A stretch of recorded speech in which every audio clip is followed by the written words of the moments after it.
제대로 된 재판인지. 자, 지금부터 출발하겠습니다.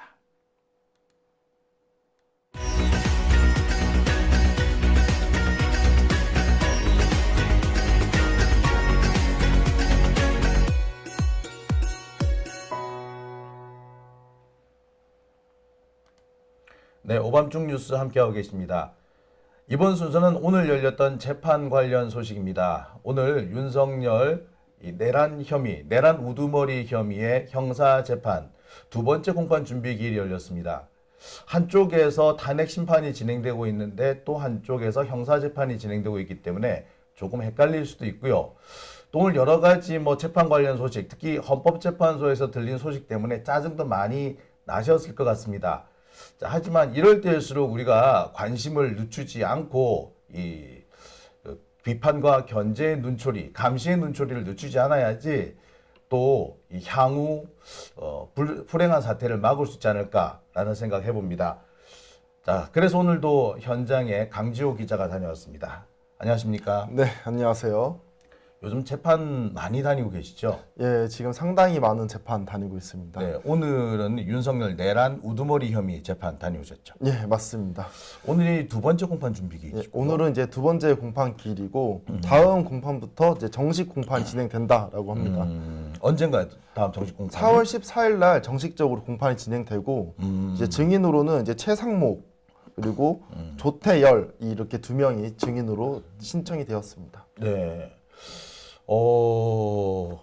최상목, 조태열 두 사람이 윤석열의 증인으로 출석을 한다. 예, 맞습니다. 아, 참 요즘 애매해요. 요즘에 특히 윤석열 탄핵 심판이 어떻게 될 건지를 모르니까 이게 4월 14일을 잡은 게 아니 만약에 이재명 대표가 이렇게 재판 시작 기일을 늦췄으면 난리가 났을 거야. 그렇죠. 공판 지연시킨다고. 그렇죠. 근데 윤석열 측에서 이렇게 공판 준비 기일 두 번이나 잡고 첫 공판을 자꾸 뒤로 미루고 4월 14일이면 3주 후에요. 그렇죠. 원래는 이제 재판장께서 4월 3일 날 하자라고 요구를 하셨는데 아니 그 윤석열 측에서 변호인 측에서 21일 날 하자고 하는 거예요. 아, 탄핵 심판 끝나고 난 다음에 하자는 얘기네. 그렇죠. 탄핵 심판 끝나고 하자는 이야기인데 어허. 이제 검사 측과 판사 측이 계속 조율을 해 나가서 그나마 14일로 정해졌습니다. 아, 이 판사도 판사지만 이 검사들도 아주 대놓고 시간을 끌겠다는 태도가 역력하네요. 그리고 특히나 이 증인 신청에 있어가지고 만약에 증인이 출석하지 않는다라고 하면 14일이 아니라 21일로 밀릴 수도 있다라고 이제 얘기도 했습니다. 지금 같은 상황에서는 조태열이나 최상목이 출석을 안 할 수도 있고 출석한다고 해서 증언을 제대로 할 것인가도 좀 의문스럽기는 해요. 윤석열이 감옥에 있을 때하고 밖에 나와 있을 때하고 태도가 달라질 수밖에 없거든요. 그렇죠.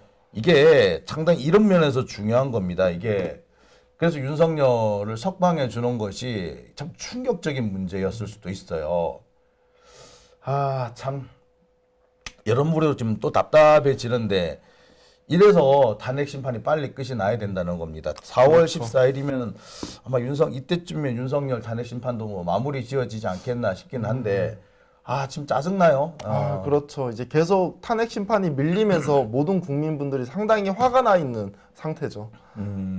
이대로 가면 헌법재판소도 진짜 박살이 날 것 같은데, 예. 헌법재판소는 우리 시민들의 분노는 눈에 보이지 않고 적폐 세력들의 이 서부지법 난동 사태 이런 것들만 눈에 들어오나 봐요. 그 사람들은 무섭고 시민들은 안 무서운 모양입니다. 지금 헌법재판소 주변에도 민주시민분들이 상당히 많이 그 주변에서 집회를 참석하고 계시거든요. 네. 좀 그런 것도 좀 고려를 해주시면 좋겠다라는 생각이 듭니다. 네, 참 이럴 때일수록 우리가 더 떼거지로 몰려가서 한판 해야 되나, 푸닥거리를 해야 되나라는 생각이 들어요. 자, 오늘 재판 공판 준비기일 두 번째 공판 준비기일인데 오늘 윤석열 측에서 뭐라고 하던가요? 우선은 그 재판부에서 내용을 정리를 해줬습니다. 왜냐하면 이제 서면으로 제출한 그런 내용이 있지 않겠습니까? 네. 그래서 변호사 측이 어떠한 내용을 얘기를 했느냐? 적법한 절차에 위배돼서 위배되는 공소다라고 주장을 했고요. 그리고 공소장 1번주의를 위반을 했다. 그리고 공소 사실을 모두 부인했습니다.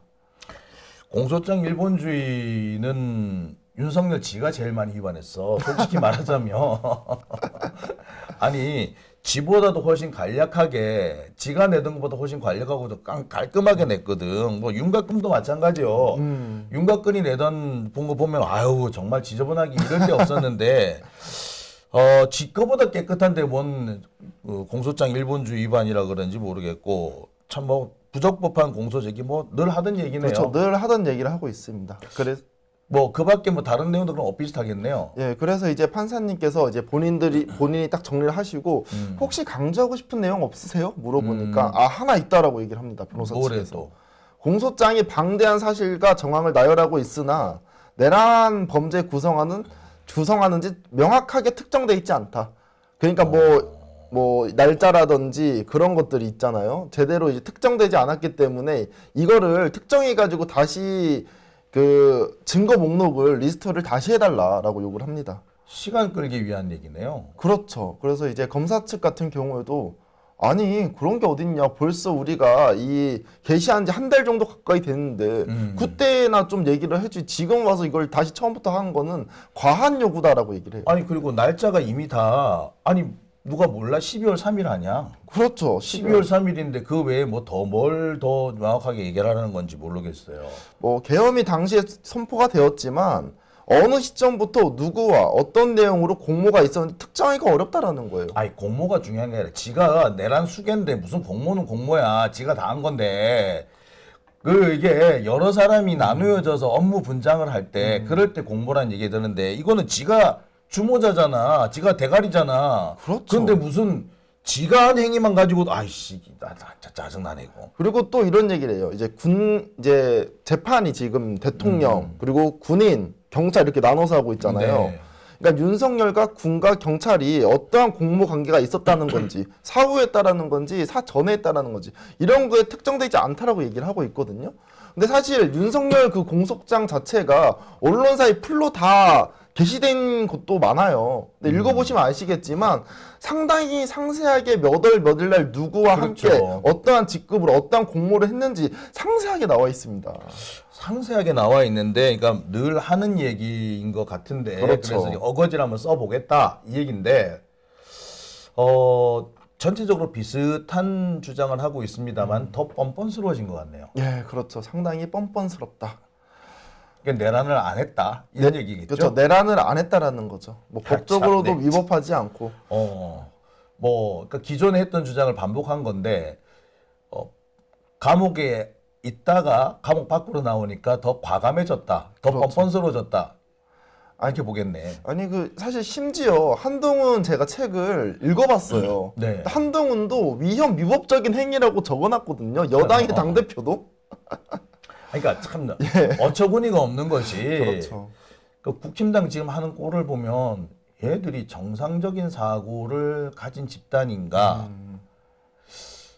의문스러워요. 그렇죠. 이제 만약에 그런 식이면 얘네들이 주장하는 바대로 뭐 예를 들어서 뭐 그 탄핵을 많이 하고 뭐 예산 깎고 국정에 혼란을 줬기 때문에 국정을 잘 방해했기 때문에 그래서 계엄을 했다. 그럼 문재인 대통령도 했었어야 돼.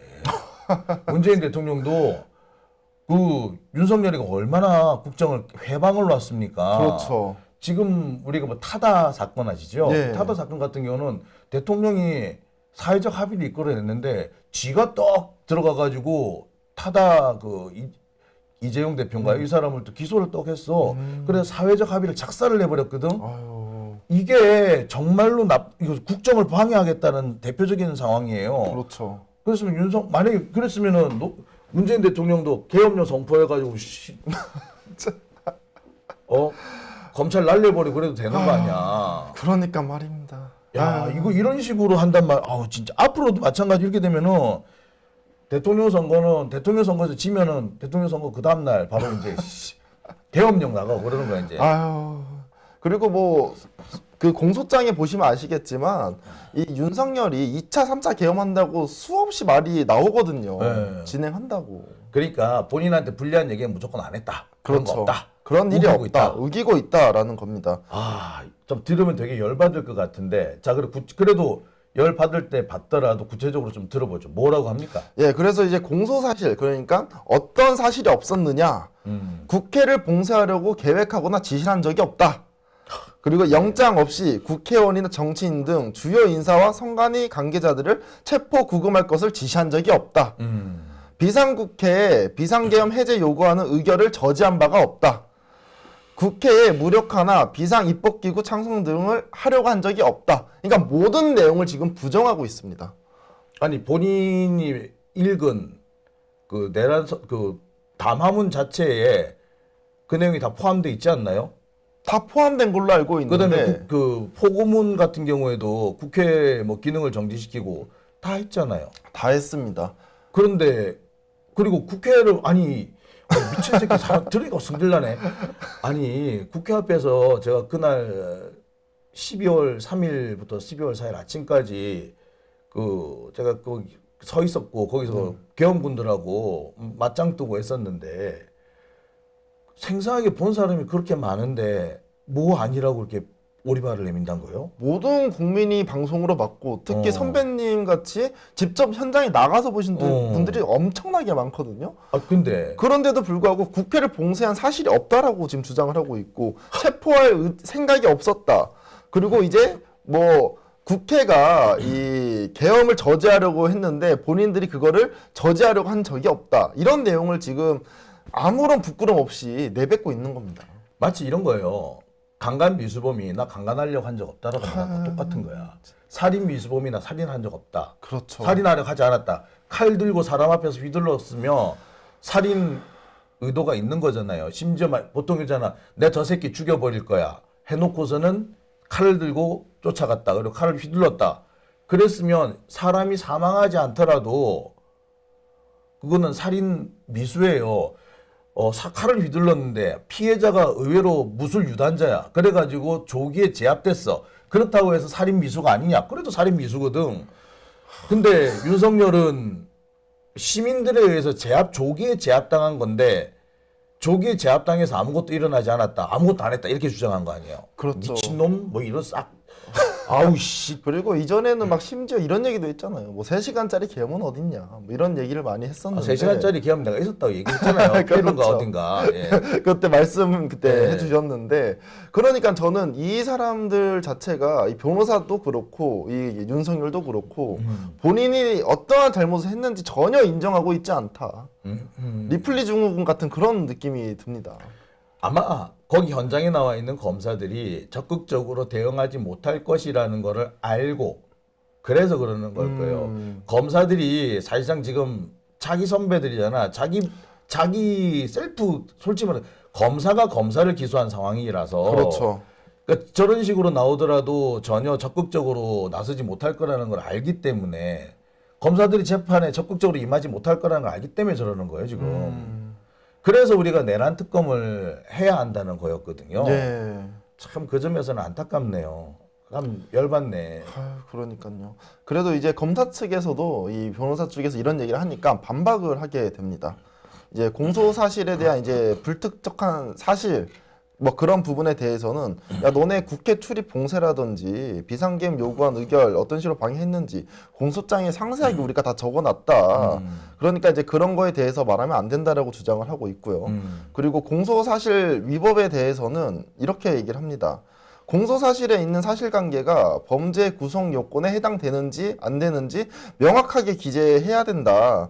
그렇기 때문에 구체적인 사실과 함께 해당 사실에 대해서 법률적인 평가나 판단을 필수적으로 기재해야 된다라고 주장을 해요. 그러니까 예를 들면 그런 거죠. 뭐 계엄 선포 법령에 위배된 국무회의 절차에서 공모 등은 검찰의 주장이다라고 얘기를 하거든요.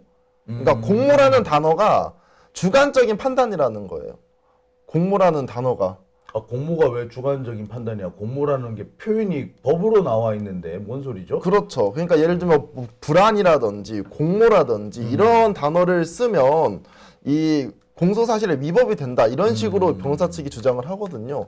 근데 검사 측도 그 얘기를 듣고 당황을 하는 거죠. 원래 그러한 것들은 이 공소장을 쓸 때 사실관계나 이런 거를 명확하게 구성을 해야 되기 때문에 적을 수 있는데 이제 그런 것들 안 된다고 하는 것은 안 된다라고 주장을 하고 있습니다. 그러니까 검사들이 미적될 거라는 걸 알고 예. 적극적으로 나오지 못한다는 걸 알고 되게 공세적으로 지금 나오고 있다라고 봐야겠네요. 네, 맞습니다. 그래서 제가 이렇게 바꿔봤습니다. 담당 검사들은 미적미적한다고. 아유, 이제 좀 짜증이 나기 시작을 하는데, 예, 또 어떤 얘기들이 나왔나요? 또 이제 공소장 일본조에 위배되지 않는다. 뭐 신분이나 학력, 경력 등 여사가 기재되고 있다라고 주장을 하지만 피고인들의 공모관계나 범행 경위, 동기 등과 관련된 것들은 그 것이기 때문에 위배가 되지 않는다라고 주장을 하고 있습니다. 아니 이재명 대표 공소장에 보면 이재명 대표 옛날 옛적에 또 변호사 시험 언제 합격을 했고 언제 뭔 시민운동 단체 했고 뭐 그런 것까지 다만 뭐 주절주절이 써놨었어요. 그런 거 다 거기에 비하면 얼마나 깔끔하게 만들어진 건데 이재명 대표 공소장은 보면은 140장, 150장이라 그러는데 그렇죠. 그 전제 사실이라든지 과거 뭐 어떤 역사를 이 사람이 어떤 옛날을 살아왔다 뭐 이런 거 인생에 대한 얘기 빼고 나면 아무것도 없어. 그렇죠. 그게 비하면은 이거는 진짜 그 윤석열 공소장 이렇게 여론 언론에 나온 거 보시면요. 네. A4용지 반줄도 내용 안 나와요. 네. 윤석열 관련된 내용이. 참 어처구니가 없는데 근데 보니까 검사가 좀 적극적으로 좀 대처를 못 하고 있는 거는 맞네요. 예. 그러니까 이 사실상 검사들이 몸살이고 있다.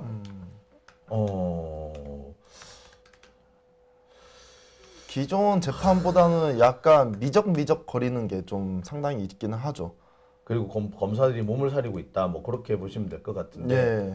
정말 보면서 이제 이거 재판이 제대로 될까라는 생각이 드네요. 아무래도 이 판사 같은 경우에도 윤석열 구속 취소를 한 지기현 판사라서 판사이기 때문에 사실 많은 분들이 걱정을 하고 있기는 합니다.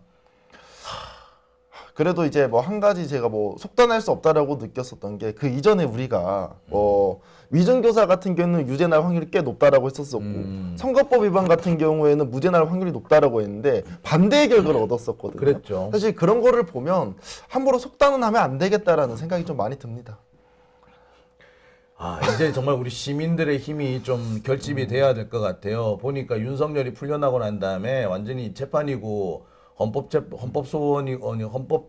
헌법재판소고 뭐 엉망진창으로 돼가고 있는 것 같은데 이 지기현 판사 하나 때문에 이 전체적인 흐름이 완전히 망가져 버렸어요. 참 당장 이 검사들이 공소 유지 자체를 할 의사가 없어 버리네. 그러니까 윤석열이 내란 안 했다고 뻔뻔스럽게 굴 수 있는 거고 그리고 재판 날짜도 이건 이렇게 이렇게 참나 만약에 이런 식으로 이재명 대표 재판을 했으면 벌써부터 지금 난리도 아니었을 거야. 지금 심지어 오늘 이재명 대표 그 증인으로 나오는 재판이 있잖아요. 네. 제가 오늘 재판이 딱 끝나고 윤석열 재판을 쳐봤거든요. 네이버에. 근데 오히려 윤석열 관련된 재판 내용은 안 나옵니다. 우리 이재명 대표가 증인으로 나오지 않았다는 얘기만 엄청나게 많이 나오더라고요. 참. 네. 검색 결과가 안 나와요. 윤석열 관련된 재판은. 벌써 지금 언론부터가 되게 편파적인 그렇죠. 상황이라서 그래서 사실 최상목 같은 애들 탄핵 같은 거 조기에 빨리빨리 진행해야 되고 여지를 두면 안 되고 시간 여유를 두면 안 된다라고. 옛말에 그런 말이 있어요. 6가지 조직이가 있다 그래. 육조직이라 그래. 육조직. 예, 조직이. 조직이. 육조직이 뭐 살림은 팔아 조지고 뭐 재판은 미뤄 조지고 검사는 불러 조지고 뭐 이런 얘기들이 있어요. 네. 그 판사는 미뤄 조진다고 재판을 자꾸 미룬다는 거야. 그래서 어느 순간 되면은 뭐 모든 관계자들이 다 이제 피폐해져 있는 그런 상황까지 가는 거야. 무죄가 나와도 무죄가 된 것 같지도 않는. 마찬가지예요. 밀어서 조진다는 얘기가 있는데 밀어서 조지고 있는 상황인 거야 지금. 내가 너무 그 점에서 너무 답답해요. 미적거리다가 당하는 건데 참. 그리고 이게 또 심지어 잡힌 기일은 4월 14일인데 증인들이 출석하지 않으면 21일로 미룬다고 그랬잖아요.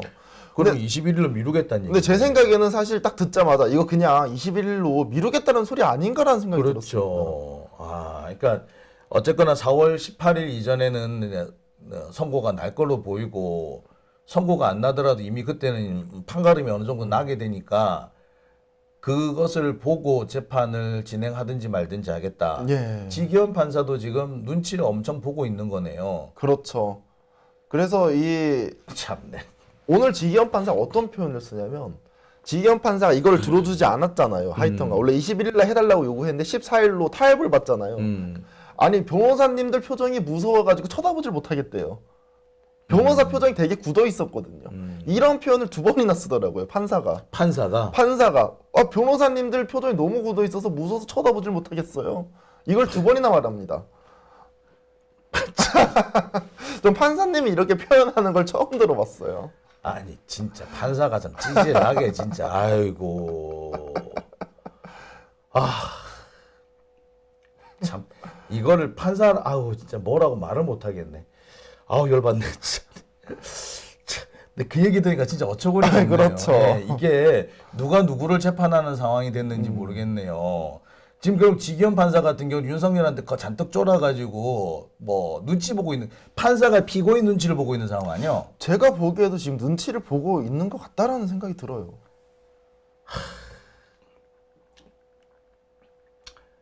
아니 오늘 저기 이거 예.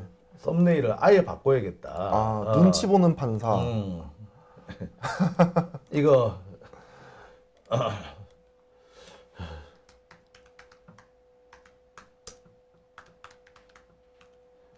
눈치 보는 지귀연 판사.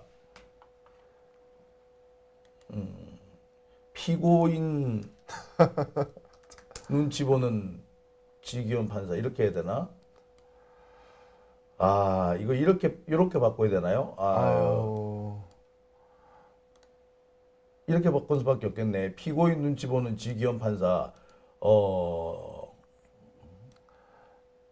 이게 진짜 요- 이재명한테는 진짜 가혹한데. 그러니까 이재명 대표한테는 다들 그렇게 가혹할 수가 없는데 심지어 그 누구야 그 유동규는 아예 대놓고 이재명 대표를 뭐 욕을 하고 있지 않습니까? 아니 저는 진짜 앞에서 진짜 대놓고 악담을 퍼붓는 그런 증인은 처음 봤습니다. 그러니까 아무리 자기가 사이가 나빠도 법정에서 그러면 안 되거든요.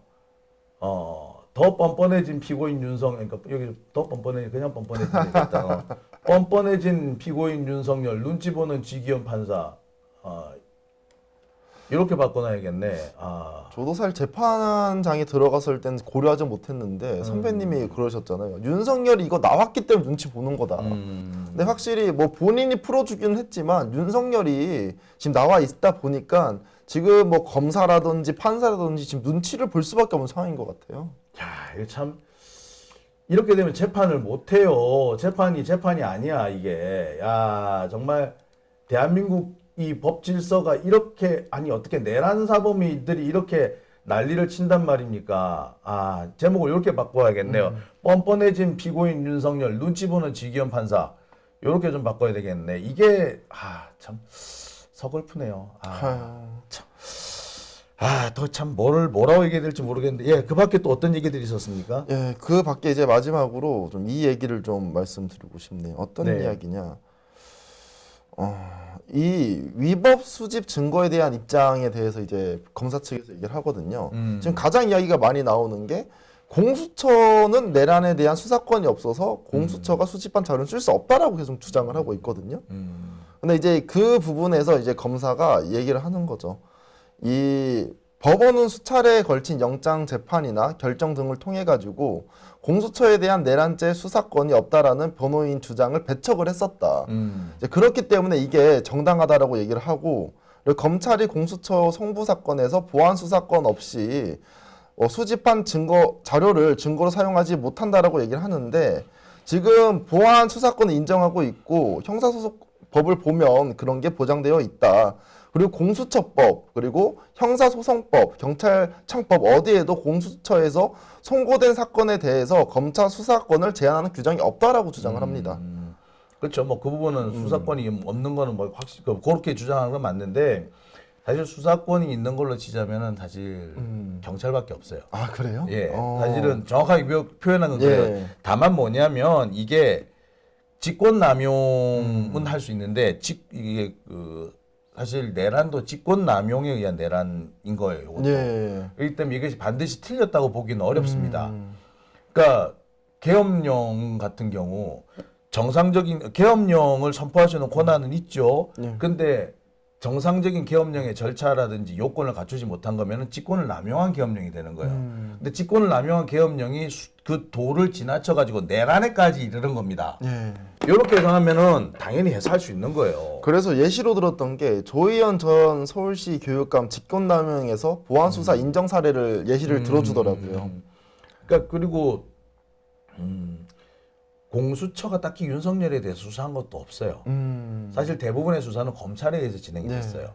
그렇기 때문에 이거를 공수처라고 문제 삼기도 어렵다. 사실 뭐 그런 점은 있어요. 근데 네. 윤석열 측에서 괜히 지금 억지를 쓰는 거죠. 네, 솔직히 그렇죠. 말하자면.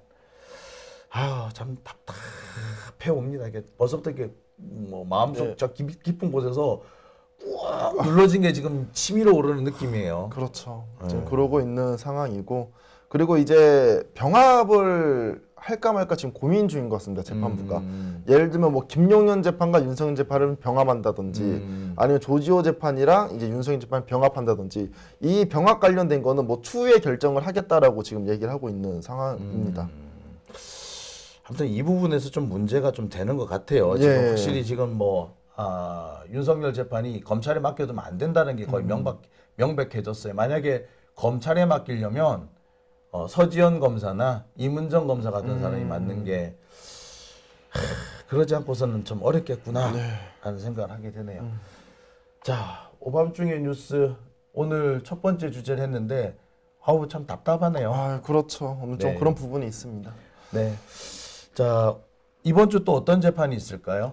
이번 주 같은 경우에는 이재명 대표 대장동 재판 그리고 이제 26일 날 선거법 위반 선고 그리고 목요일 날은 김용현 내란 그리고 또 금요일 날 보니까 이재명 대표 대장동 본료 재판 증인으로 나가는 재판이 다시 열린 것 같더라고요. 그래서 오늘은 이번 주는 일주일 내내 재판이 있습니다. 네. 아이고 바쁘시겠군요. 예. 네. 내일도 그럼 재판 취재를 하러 가실까요? 예, 내일은 이제 취재할 수 있고 수요일 같은 경우에는 떨어졌습니다. 보니까 10명밖에 안 뽑더라고요. 네. 예. 자, 그러면 내일 재판 취재 또 부탁드리고요. 오늘 수고하셨습니다. 네, 감사합니다. 내일 뵙겠습니다. 네.